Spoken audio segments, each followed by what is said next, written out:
My name is Maria, and I worked in a corporate office for 7 long years. 7 years of loyalty. 7 years of hard work.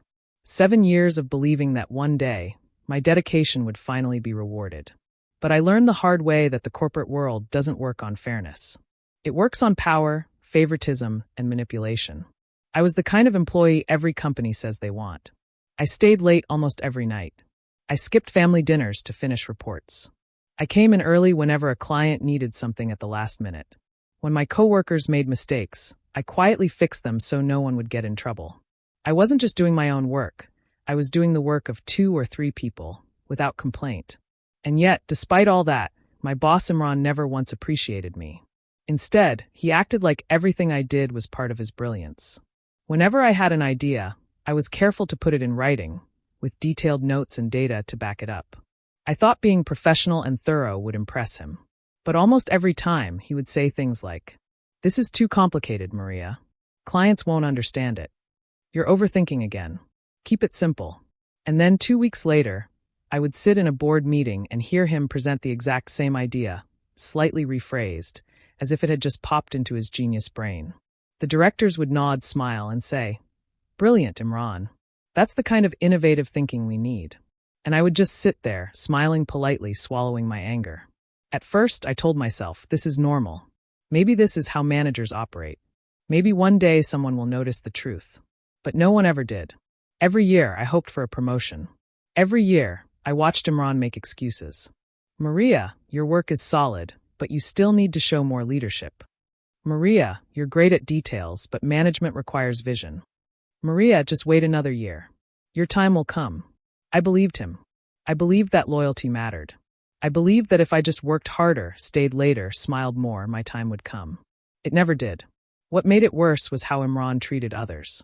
He had his favorites, people who laughed at his stupid jokes, joined him for drinks after work, and basically acted like his cheerleaders.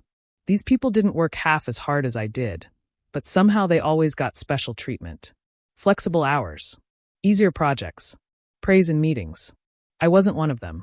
I was too serious, too focused. I didn't play his little games. And for that, I paid the price. Still, I told myself, stay strong. Don't let this break you. One day the truth will come out. After 7 years, a new management position opened up in our department. It was the role I had dreamed of since the day I joined the company. I had the most experience, the best track record, and the respect of most of my coworkers. Everyone assumed it would finally be mine. The week leading up to the announcement, people kept telling me, "Maria, you totally deserve this. If they don't give it to you, it would be a crime. Honestly, you're the only one who can handle this role."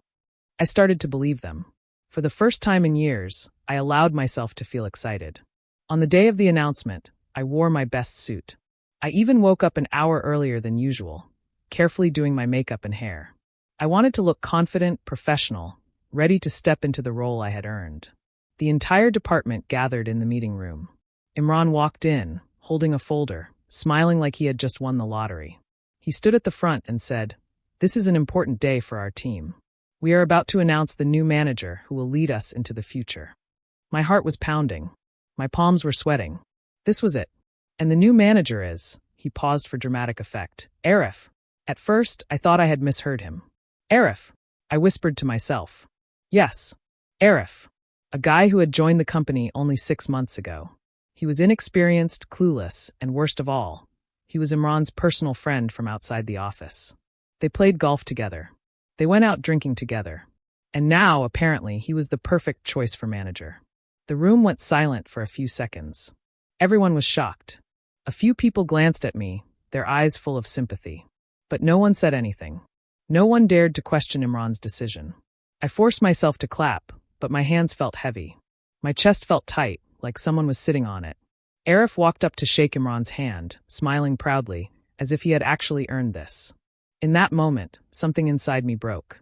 I went home that night and cried in my car. Not just soft tears, but the kind of ugly, painful crying that makes your whole body shake. I thought about all the birthdays I had missed, all the nights I had worked until 2 a.m., all the ideas I had given away for free, everything I had sacrificed for this company. And for what? To be humiliated like this? For hours, I sat there, replaying the scene in my head. The fake smile on Imran's face. the smug look on Arif's face, the silence of my co-workers, who knew I deserved it but didn't say a word. That night, something inside me changed. The loyal, hardworking Maria died in that car. And a new Maria was born. A Maria who would no longer stay silent. A Maria who would no longer let others steal her work. A Maria who would take back what was stolen from her, no matter what it took.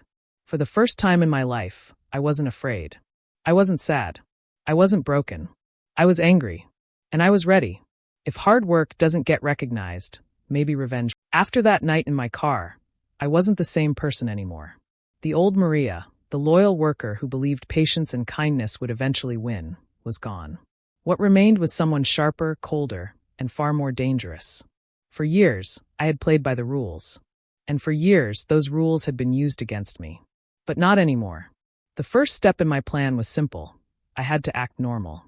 The morning after the promotion announcement, I walked into the office with a smile on my face. My eyes were swollen from crying, but I had put on enough makeup to hide it.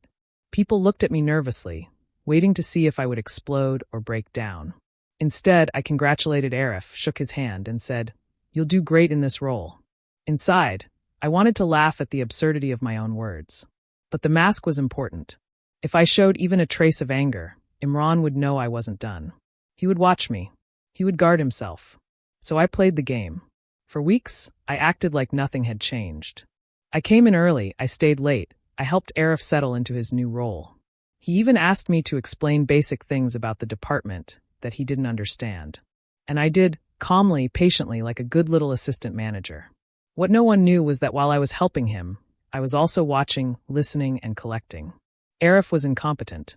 That much was clear within days. He missed deadlines, confused client names, and sometimes even skipped meetings because he forgot.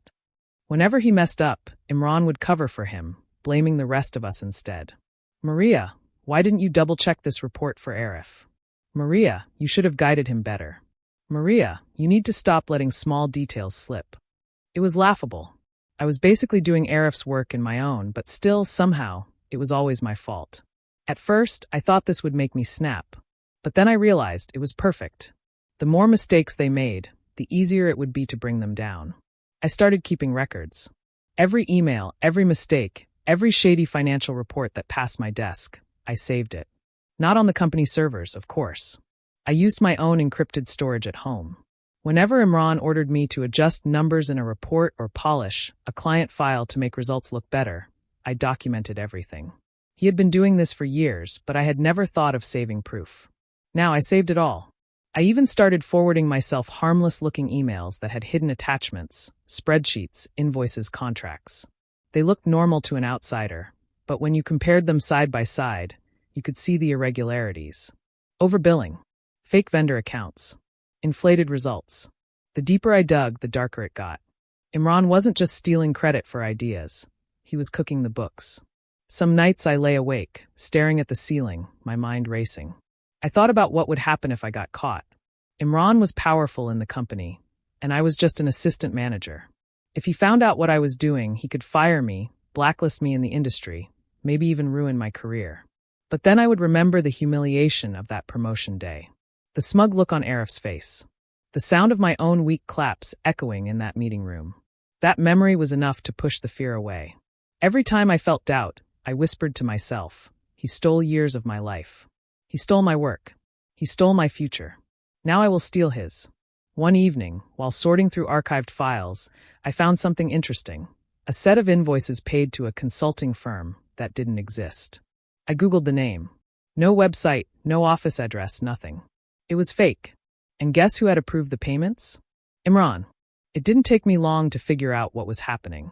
He was funneling company money through fake vendors, most likely splitting it with his friends.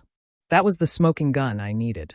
If this ever reached the board, or worse, the auditors, Imran would be finished. But I couldn't rush. Not yet. The more evidence I gathered, the angrier I became. I would sit in meetings and watch Imran brag about his leadership. I would see Arif stumble through presentations that I had secretly written for him. I would hear clients compliment Imran on his brilliant ideas, knowing full well that those ideas had started on my desk.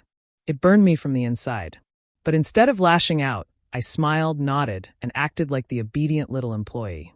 Because the angrier I became, the more careful I became. One day, an internal memo went around the office. Our company was due for an international audit later that year. For most people, this was just a routine announcement. But for me, it was like a gift from the universe.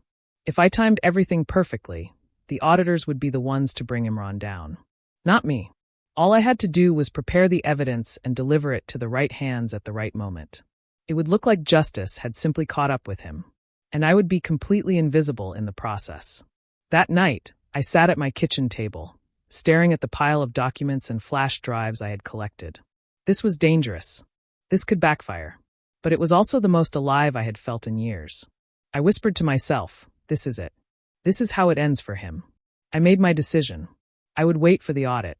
I would let the auditors tear him apart piece by piece. And when the dust settled, I would be the one left standing. From that moment on, every day in the office felt like a game of chess. I smiled, I nodded, I obeyed.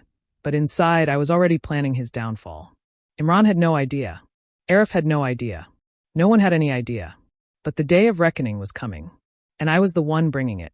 The months leading up to the audit were the hardest part. I had to keep acting like everything was fine. Every day, I walked into the office with a calm smile on my face, even when inside my blood boiled. I watched Imran brag about his leadership and saw Arif stumble through tasks that I secretly fixed behind the scenes.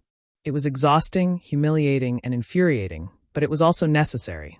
Because if I broke character too soon, they would know something was coming. Imran treated me like his personal assistant. Maria, make sure the report looks polished. Maria, Arif doesn't understand this system. Explain it to him. Maria, cover for me in the client call. I have something more important. I nodded, smiled, and did everything he asked. He thought he had me completely under control. But what he didn't realize was that every time I cleaned up his mess, every time I polished a report, every time I adjusted numbers, I saved the original versions. I saved the proof. On the outside, I was still the obedient worker. On the inside, I was building a case so strong it would destroy him. By now, even my co-workers could see how unfair things had become. They whispered behind Imran's back. Why did Arif get promoted? He doesn't know what he's doing. Maria practically runs this department. Imran just takes the credit. If the board knew the truth, Imran would be out in a second. They were right, but no one dared to say it out loud. Everyone was too afraid of losing their jobs. That was fine. I didn't need their help. This was my war to fight. Finally, the email came. Dear team, as you know, the annual international audit will take place in 2 weeks. Please make sure all documents, reports, and financials are prepared. 2 weeks. That was my deadline. I had already collected months of evidence, but now I became relentless. I stayed later than usual, digging through old archives, cross-checking invoices, pulling out every little thing that could tie Imran to fraud. By the time the auditors arrived, I had a mountain of proof. Of course, I couldn't just walk into the audit room and hand them a folder. That would expose me. I needed to be invisible. So, the night before the audit, I sent everything anonymously. All the emails, the fake vendor invoices, the manipulated reports. Every shred of evidence went into a neatly organized package and landed in the auditor's inbox. I used a secure, anonymous email service. No name, no trace. Just the truth. When I hit send, I sat back in my chair and closed my eyes. For the first time in years, I felt calm. It was out of my hands now.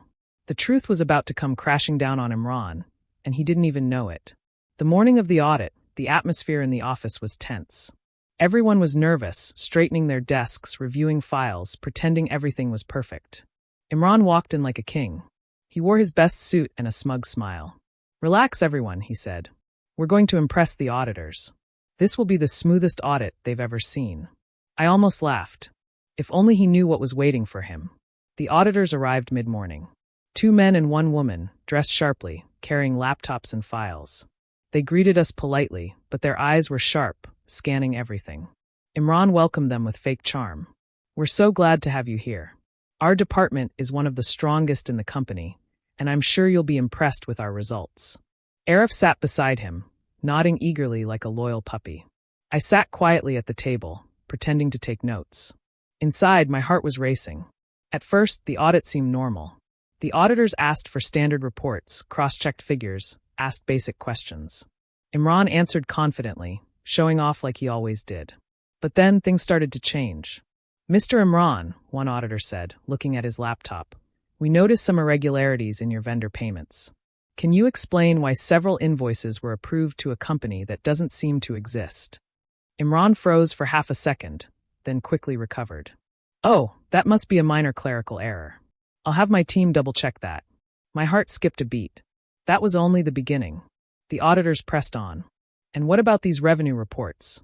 The numbers here don't match the client records we received directly." Imran's smile faltered. He glanced at Arif, who looked pale and confused. "I'm sure there's a reasonable explanation. Perhaps Maria can clarify." Every head in the room turned to me. I smiled politely. "Of course, I'll be happy to provide any documents you need." But I didn't move, because I knew the auditors already had the documents. As the hours passed, the questions grew sharper. What about this set of emails approving expense adjustments?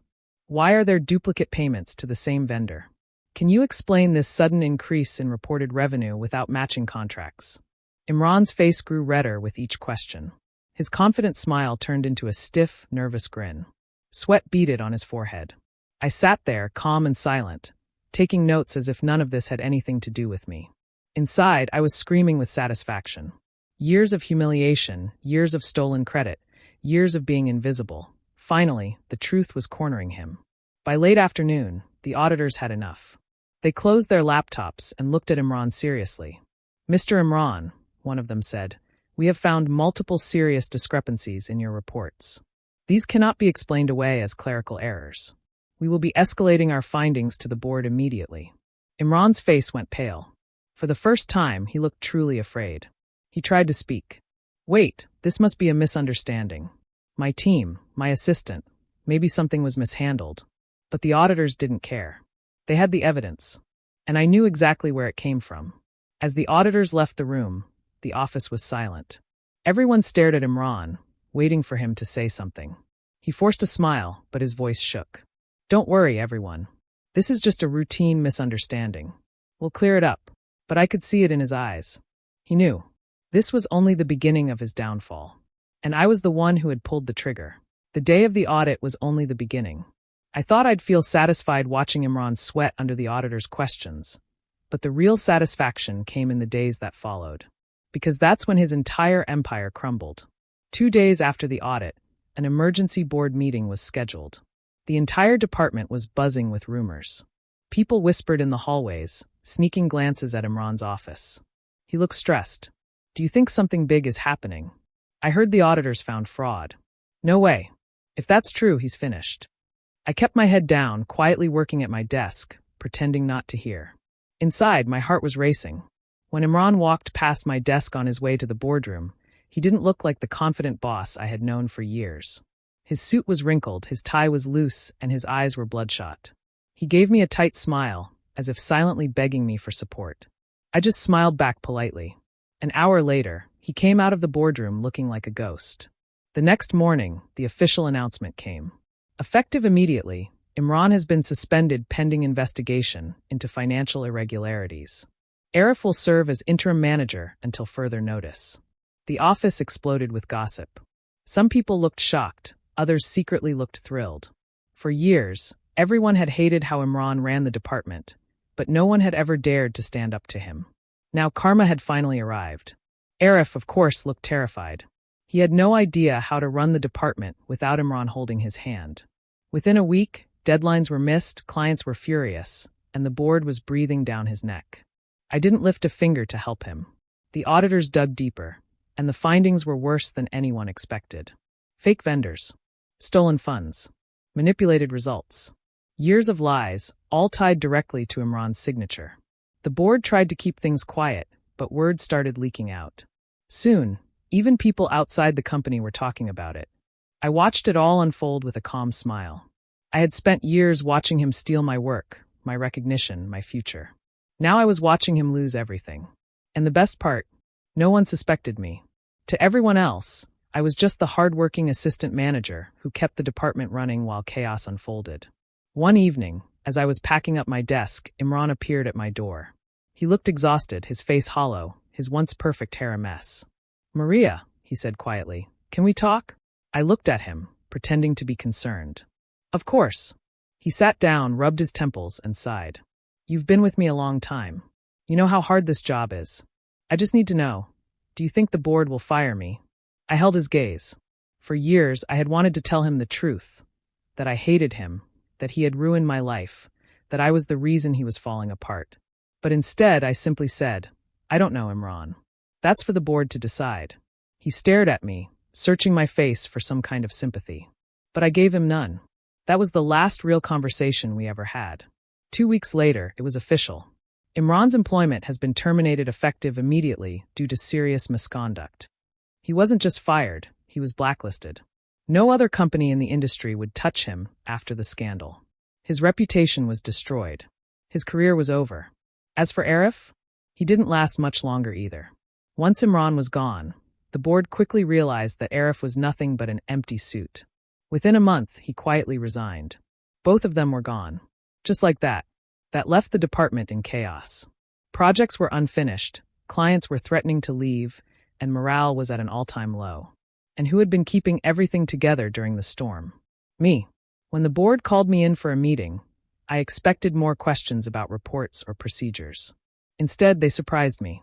Maria, one of the directors, said, "We've been reviewing the department's performance, and it's clear that you've been holding things together during this crisis. The team respects you, and frankly, we believe you're the best person to lead moving forward." I blinked, pretending to be shocked. "Me? Yes," he said firmly. "Effective immediately, we'd like to promote you to head of department." For a moment, I almost laughed. After years of humiliation, years of being overlooked, years of being invisible, it was finally mine. I smiled and said, "Thank you. I won't let you down." Walking out of that boardroom, I felt lighter than I had in years. My coworkers congratulated me, genuinely happy this time. There were no pitying glances, no fake claps. This time I had earned it, and everyone knew it. But deep down, I also knew the truth. I hadn't just earned it. I had taken it. I had planned, executed, and delivered the perfect revenge. Imran thought he could steal my work, my recognition, my future. He thought I would always stay silent. He was wrong. Sometimes late at night, I think about everything that happened. I think about the years I wasted being loyal to a man who saw me as nothing more than a tool. I think about the humiliation of clapping for Arif that day. And then I think about the look on Imran's face in that boardroom when the auditors exposed him. That moment lives rent-free in my mind. Was it risky? Yes. Was it dangerous? Absolutely. But was it worth it? Every single second. Because now, when people say my name in the company, they don't whisper it with pity. They say it with respect. My name is Maria. I was underestimated. I was humiliated. I was betrayed. But in the end, I won.